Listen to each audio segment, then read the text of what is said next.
So hello everyone, welcome back. इस वाली video में हम करेंगे सबसे पहली poem class 12th science stream के लिए, song of the open road that is 2.1। सबसे पहले थोड़ा पोएम का मैं थोड़ा समरी बता देता हूँ आप। Road song of the open road ये वॉल्ट विटमैन ने लिखा है और उन्होंने इसमें लिखा है कि रोड के बारे में, मतलब कैसे उन्होंने ट्रैवलिंग के लिए एक डेस्टिनेशन डिसाइड किए और उनको पूरा भरोसा है कि वो अपने कैसा डेस्टिनेशन पूरा कर सकते हैं। और वो अफुट एंड लाइट हार्टेड है, उनको पता है उनका रास्ता कहाँ जाने वाला है। और वो ये नहीं चाहते कि कोई मतलब मुझे गुड फॉर्च्यून विश करे, क्योंकि वो ये मानते हैं कि वो उनके लिए खुद के लिए ही शुभ होते हैं, मतलब गुड होते हैं वो। तो ऐसी ये पोएम है। सिंपली रोड क्या होता है?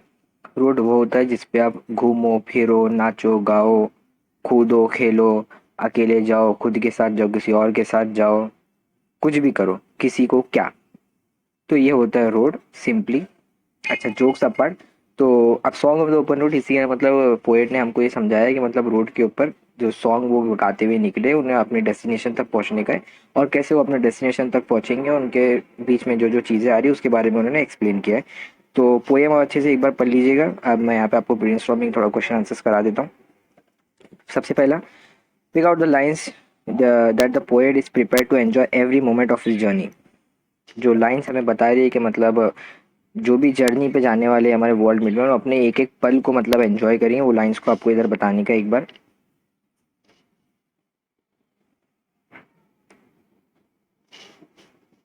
तो कोई चार लाइन नहीं है, पूरी पूरी लाइंस ही आप लो। तो जो छोटी रहेगी, जैसे कि afoot and light hearted, I take to the open road, healthy free the world before me, the long brown path before me leading wherever I choose, henceforth I ask not good fortune, I myself am good fortune। और ये आप ले सकते हैं जैसे strong and content, I travel the open road, the earth that is sufficient. Okay, question number 2 देखते हैं।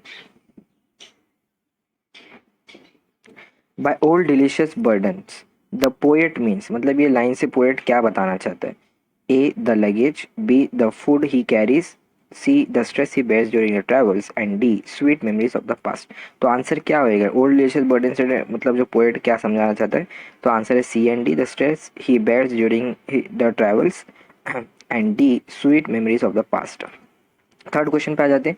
The poet is a person is free from all inhibitions, discuss how the concept of freedom is express in the poem. जैसे कि poem के अंदर लिखा हुआ है कि मतलब पोएट एकदम फुल्ली फ्री है, उनको जहाँ जाना है वो जा सकते हैं, तो उसके बारे में हमें एक्सप्रेस करने का पोएम के माध्यम से, अपने खुद से नहीं।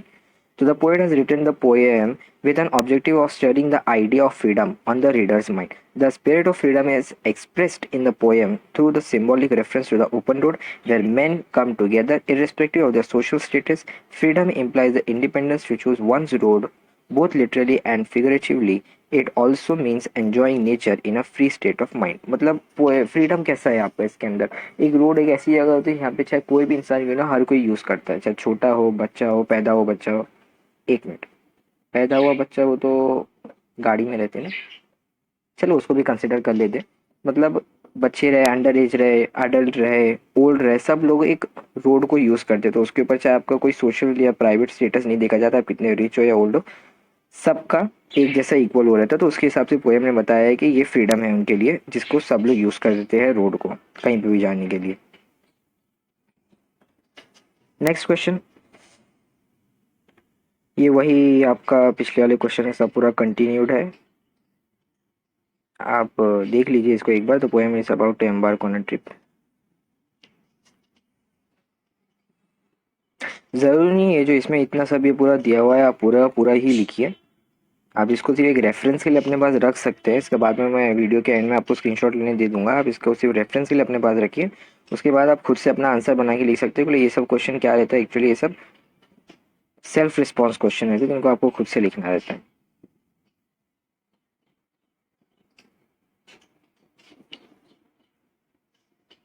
ओके, तो यहाँ पे आंसर एंड हो गया, means the road of life. A2 पे आ जाते हैं। Following other activities of the poet related to his journey on the road, divide them into two parts as activities the poet will practise and activities he will not practise. ये कुछ activities दी हुई है, इनमें से आपको मतलब define करने है कौन सी चीज़ वो करना चाहते हैं और कौन सी चीज़ वो नहीं करना चाहते। तो ये 7 8 9 आपको एक्टिविटीज दी है। तो इसका आंसर जो active he will practice, activities that he will practice, तो वो सिर्फ कोई चार ही एक्टिविटीज प्रैक्टिस करना चाहते हैं, बाकियों को नहीं करना चाहते। तो चार में क्या आ गई? 1 5 7 and 8। Activities he will not practice, बची हुई उसी में आ गई, मतलब 2, 3, 4, 5 एंड 6.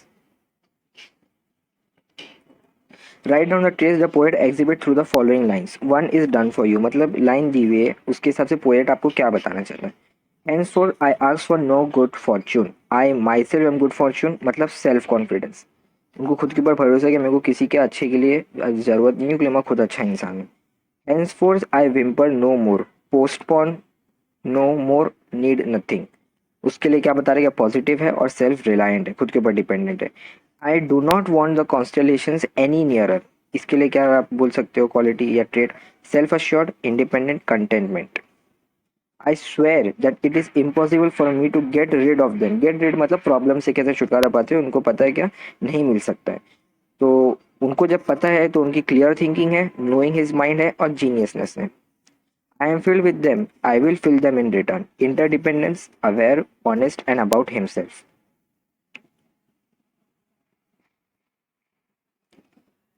अब ये लाइन दी रहेगी, ये हर चैप्टर में से जैसे मैं आपको बताता हूँ कि कौन से क्वेश्चन आ सकते हैं. उसमें से एक क्वेश्चन ये हो सकता है कि healthy free the world before me, express the idea of the poet behind this line. ये तो express your views on this line ऐसा आ सकता है 2 मार्क्स के लिए, जस्टिफाई के लिए या इंटरप्रेट के लिए, इन्फरेंस के लिए. तो क्या बोलना चाहता है poet. The poet Walt Whitman is about to set on life journey. While talking about the journey, the poet is trying to convey that the world that lies be ahead in his journey of life is healthy and free. He feels strong enough to meet any challenges he may have to face on the way. His attitude seems positive, hopeful, and determined. He says the world before me showing this.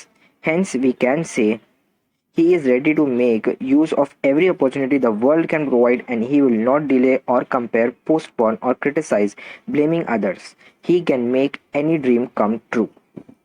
तो ये line का इतना अच्छा सा मतलब है. इसको आप थोड़ा शॉर्ट करके भी आप चाहो तो लिख सकते हो. Okay, next we will now go to the poet has use many describing words such as healthy in this poem. Make a list and classify, मतलब बहुत अच्छे अच्छे अट्रैक्टिव वर्ड्स यूज़ किए. जैसे हमारा पिछले सबसे पहले चैप्टर में आया था कि अट्रैक्टिव वर्ड जो ग्राउंड नट वाला वेंडर जो था उसने कैसा यूज़ किया था. तो ये सब क्वेश्चन मैंने आपको बोला, जैसे ये बहुत फेवरेट क्वेश्चन रहते हैं हर एक्सट्रैक्ट और पोएम में, तो इसलिए इनको अच्छे से रेफर कर लीजिएगा. फॉर द वर्ल्ड, वर्ल्ड के लिए पोएट ने क्या रेफर किया है, सफिशेंट, फ्री, हेल्दी. खुद के लिए उन्होंने क्या किया, for himself, light hearted, healthy, free, good, Fortune, strong, content, अफुट. Third, for the road, road के लिए क्या बोला है, open, long, brown path. Read the expressions old delicious burden. A burden can not be delicious. आपको express करने का है आपके व्यूज इसके ऊपर क्या है. ये मैं थोड़ा वीडियो को पॉज कर दूं ताकि आप इसको अच्छे से देख लो.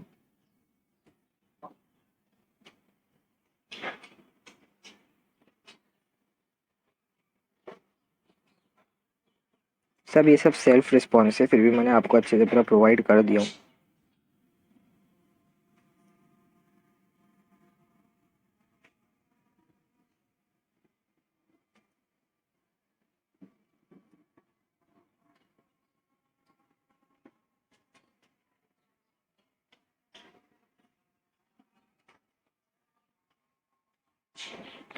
The road in the poem does not mean only the road to travel. The poet wants to suggest the road of life. Explain the metaphor. Metaphor जो मतलब indirectly comparison रहता है.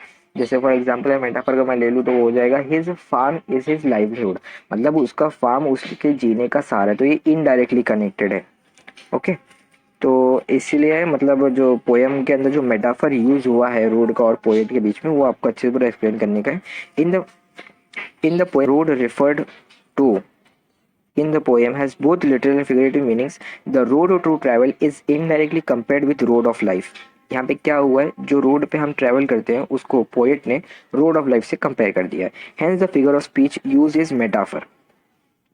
Just the way in a journey or for a trip we plan the destination, mode of travel, hope to enjoy the trip, meet new people, may face few challenges and difficulties, and once we are back to our routine life, we cherish those memories of our trip.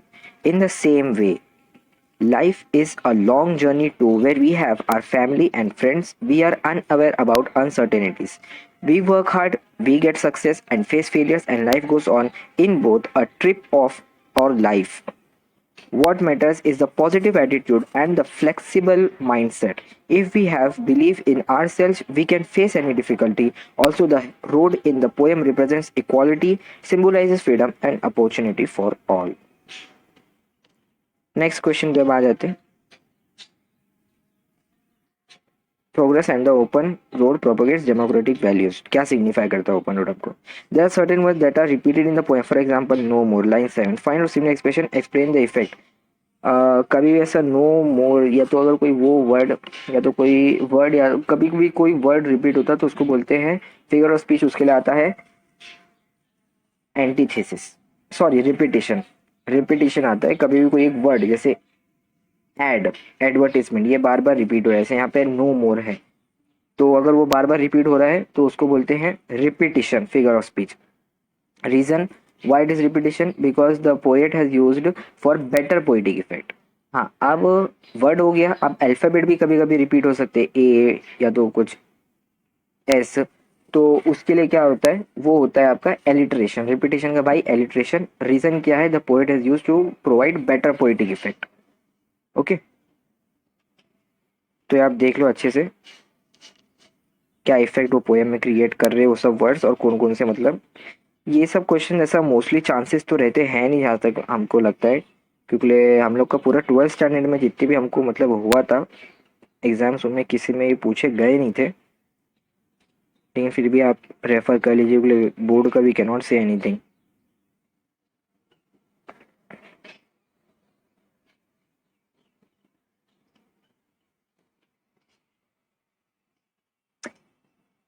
इतना आप मत लीजिए, सिर्फ कोई से भी 4 या 5 अच्छे से ले लीजिए जो भी शॉर्ट लग रहे आपको, क्योंकि एग्जाम में आपको ये पूरी पूरी पोएम नहीं चाहिए, यहाँ पे 12, 13, 10, 5 ऐसा ये पूछ रहा है, एक या तो 2 पैराग्राफ देता है बस सिर्फ। चलिए, अब the use of personal pronoun I is evident and prominent in this poem, give reason. पूरी पोएम के अंदर पोएट ने वर्ड आई यूज किया है कि मतलब वो खुद के लिए ये पोएम लिख रहा है और खुद के एक्सपीरियंस के बारे में पोएम लिख रहा है, तो उसका आपको क्या रीजन लगता है? The personal pronoun I has been repeated umpteen times in the poem. It has universal appeal in a way that whoever reads the poem can feel connected to it on personal level. Also, it shows us how the poet is fully in charge of his life, his destiny, his actions, decisions, and consequences. The repeated use of I shows his confidence on self and his ability to take his life forward independently, and how he does not need any good fortune as he himself is good fortune. Okay. Next. Song of the open road के लिए आपको appreciation लिखना है। Appreciation, appreciation मैं आपको खुद का लिखा हुआ दूंगा, क्योंकि यहाँ पे जो है ये आपकी कोई सी रेफरेंस बुक से उठा के डाला गया है इसके अंदर। तो जैसे कि मैंने आपको पहले बोला था, एप्रिसिएशन जितने भी रहेंगे वो मैं खुद आपको अपने से दूंगा, जो मैंने खुद से लिखा होगा, मेरी टीचर ने हेल्प किया है।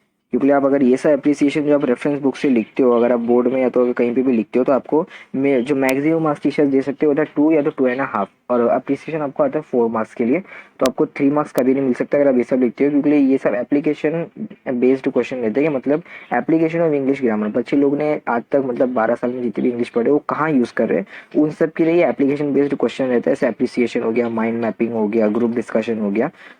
तो अगर आप लोग मतलब डायरेक्टली ऐसे आके लिखते हो, लोग टीचर लोग को पता रहता है कि रेफरेंस बुक में क्या लिखा है, वो लोग कितने टीचर्स है वो लोग भी रेफरेंस बुक यूज़ करते हैं, तो उनको ये समझ जाते हैं बोर्ड की तरफ से पेपर सेट है, पेपर में ये लिखा रहता है, मतलब बच्चे ने खुद का लॉजिकल रीजनिंग नहीं किया तो उसके हिसाब से ऐसा मार्क्स दो, और अगर बच्चे ने खुद से ट्राई किया अच्छे से तो आप उसको अच्छे से अच्छा मार्क्स दो। तो जो मैंने लिखा हूँ वो किसी भी रेफरेंस बुक में आपको नहीं मिलेगा, मैं चैलेंज कर रहा हूँ, जितनी भी पोएम का मैं आपको अप्रिसिएशन दूंगा सब पर्टिकुलर लिखा हुआ है। थोड़ा लेंदी रहेगा 1-2 पोएम का, लेकिन वो बेस्ट है और उसका लैंग्वेज भी सिंपल है और ईजी है।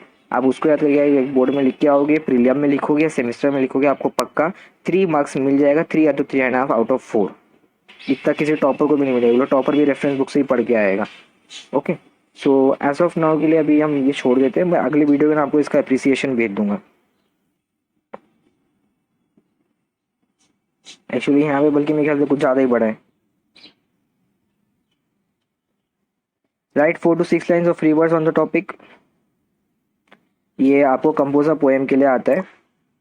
ओके, कंपोजर पोएम के लिए आपको आता है कि हर बार के मतलब जैसे मैंने बताया था अपने पेपर पैटर्न के उसके अंदर, आप चाहो तो फिर देख सकते हैं चैनल के उसके अंदर जाकर, उसके सबसे पहला वीडियो उसी का ही है कि इंग्लिश पेपर पैटर्न का। तो उसके अंदर मैंने बताया था कि आपको कंपलसरी क्वेश्चन है 2 मार्क्स के लिए, compose a poem, poem section में ही आता है आपको, पोइट्री के अंदर सेक्शन 2 के अंदर।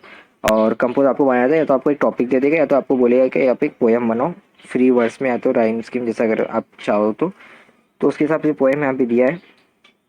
The road that leads to my college, एक ऐसा रोड जो मेरे कॉलेज के लिए जाता है, तो आप ऐसा बिगिन कर सकते हो उसको। उसने हिंट दे दिया, every day tread tread with the bag of books. तो आप ये देख लीजिए, the road that leads to my college to give the new wings to my dreams, dream that don't let me sleep, my dreams made for to help the several needy people. This road does not only enlighten my future but give me the knowledge which made me optimistic for my bright future। जैसे अभी आप ये देख सकते हो, ये poem free verse में नहीं है, मतलब ये पोएम फ्री वर्स में है, राइम स्कीम में नहीं है बिल्कुल भी। तो अगर आपका कंटेंट और लॉजिकल रीजनिंग बहुत अच्छा होगा तो आपको फुल मार्क्स मिल सकता है। ब्लॉग ब्लॉग राइटिंग जो आपको उसके अंदर आता है राइटिंग स्किल्स में, सेक्शन 4 के अंदर क्वेश्चन नंबर 4 या तो क्वेश्चन नंबर 3 के अंदर रहता है, ब्लॉग अपील एंड रिव्यू। तो आप देख सकते हैं इधर एक एग्जांपल दिया हुआ है, man is free by birth, refer कर लीजिए आप इसको, बाकी आप खुद से। लेकिन मैं अगर आप मेरा रिकमेंडेशन लेंगे तो मैं बोलूँगा आप रिव्यू के साथ जाइए, मैं उसके आपको एग्जांपल्स कराऊंगा अच्छे से, सभी के कराऊंगा आगे वीडियोज में। लेकिन मेरा जो पर्सनल रिव्यू है, जैसे मैंने पिछले साल 12th का बोर्ड दिया था, तो I think review is the best. आप चाहो तो अभी इसका स्क्रीनशॉट ले सकते हो, लेकिन मैं वीडियो के एंड में आपको सब स्लाइड्स का एक बार स्क्रीनशॉट लेने के लिए अच्छे से पूरा दे दूंगा फुल पेज का।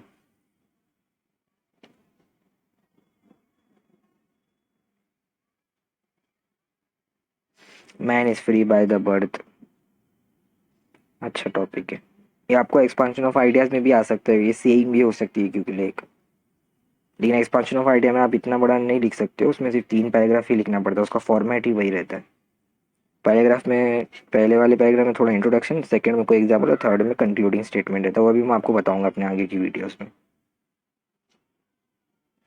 एक्सपांड द आइडिया नाम लिए और सरकार हाजिर होगा यहाँ पर। All roads lead to Rome, a man without liberty is a body without soul. वाह, राइम हो गया ऐसा लग रहा है। ये आप सिर्फ ऐसे फटाफट रेफर कर लीजिए, मैं आपको बाद में इसका स्क्रीनशॉट देने के लिए दे दूंगा। मेरे ख्याल से बस ये इतना ही है पोएम का।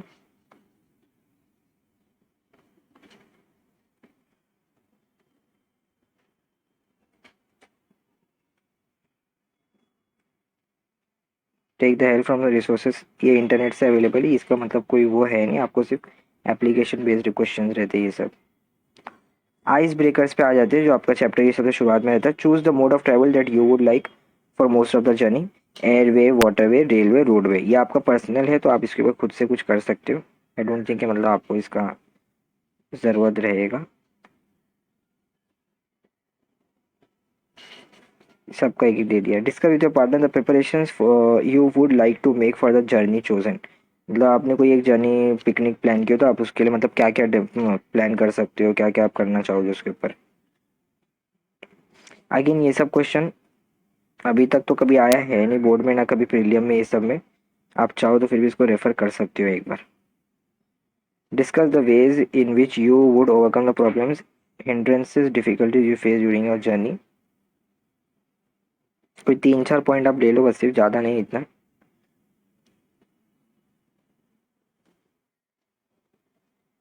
During every journey we have to observe certain rules, हाँ सारी सी बात है। Discuss your ideas of the journey without any restriction, you began like this. ये देख लीजिए आप लोग।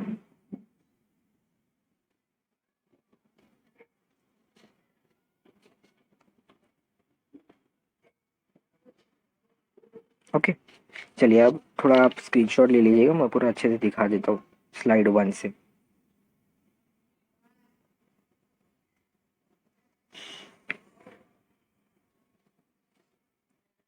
इन सब में से सब पॉइंट्स लेने की जरूरत नहीं, सिर्फ 3 से 4 पॉइंट को ही आप ले सकते हो। सेकेंड वाला तो आपको सिर्फ टिक करना रहेगा।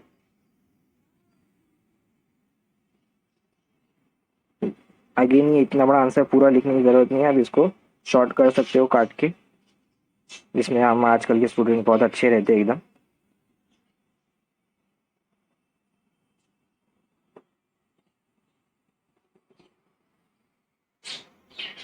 Activities he will practice, activities he will not practice. सब लाइन आपको कौन सा ट्रेड बता रही है? ये अच्छा ही है, सब 1 मार्क के लिए आप इसको रख सकते हो। 1 मार्क टाइप के क्वेश्चन ही ऐसे इसके ऊपर बन सकते हैं। जैसे एस्ट्रोलॉजी वाले चैप्टर के अंदर वो था कि मतलब कौन सी पढ़ाई किससे रिलेटेड है, एस्ट्रोनॉमी, प्रोफेसी, वैसा ही वो क्वेश्चन था पिछला वाला।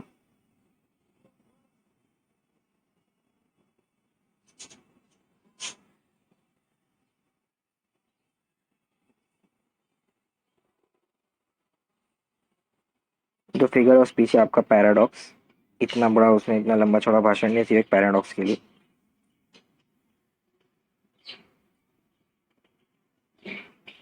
मेटाफर कंपेयर करने के लिए बोला है आपको। ये तो मैंने आपको बोलोगे, आप चाहो तो इसको स्किप कर सकते हो थोड़ा बहुत, क्योंकि फुल पोएम आपको बोर्ड में नहीं दी जाती, कोई 1 या 2 पैराग्राफ मुश्किल से पूछा जाता है। ऐसा रिपीटेशन वाले लोग, फिर भी आप पढ़ लो एक बार, स्किप पूरा मत करो। एक बार जैसे बोलते हैं ना ऊपर से पढ़ लेने का, चिट्ठी रोबोट की तरह, वैसा कर लीजिएगा इसको।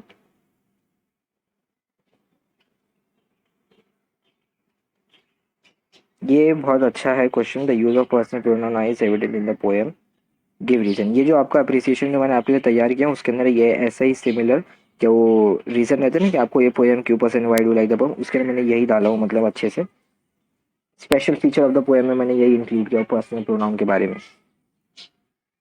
इसको आप चाहो तो ले लो, लेकिन मैं मेरा वाला दूंगा, मेरे ख्याल से वो ज़्यादा अच्छा रहेगा, क्योंकि यहाँ पे मेरे वाले से भी कुछ ज़्यादा मेरे को लेंदी लग रहा है। मैं अभी देखा हूँ इसको, ना आप लोग बाद में बोलोगे था दिया नहीं भाई ने।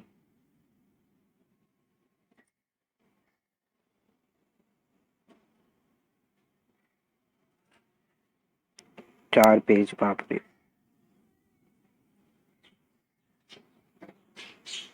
Compose the poem, blog writing,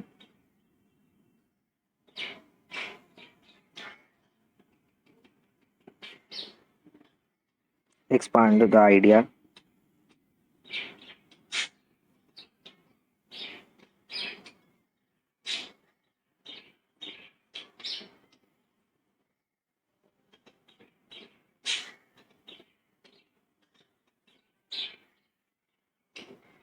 ये सब क्वेश्चंस तो डिफिकल्ट है आना। आइस ब्रेकर्स आप ले सकते हो, हर एक दे दिया आपको, जो सा वाला पसंद आएगा वो ले लीजिए। एयरवेज, रोडवेज सब दिया है इसके अंदर अच्छे से।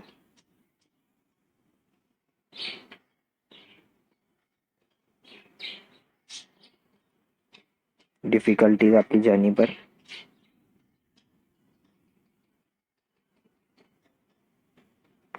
So that's it guys. इसके अंदर आपका सबसे पहला पोएम हो गया है song of the open road 2.1। इसका अप्रिसिएशन मैं जल्दी अपलोड कर दूंगा, जो मैंने खुद से लिखा हूँ, आप उसको अच्छे से रेफर कीजिएगा और आपको अच्छा मार्क्स मिलेगा। अगर आपको वीडियो पसंद आया हो, कंटेंट अच्छा लगा हो, तो अपने कॉलेज ग्रुप में अपने सब फ्रेंड्स के साथ इसको शेयर कीजिए, सब्सक्राइब कीजिए और लाइक कीजिए। Okay, till then take care and all the best for all your exams. Bye.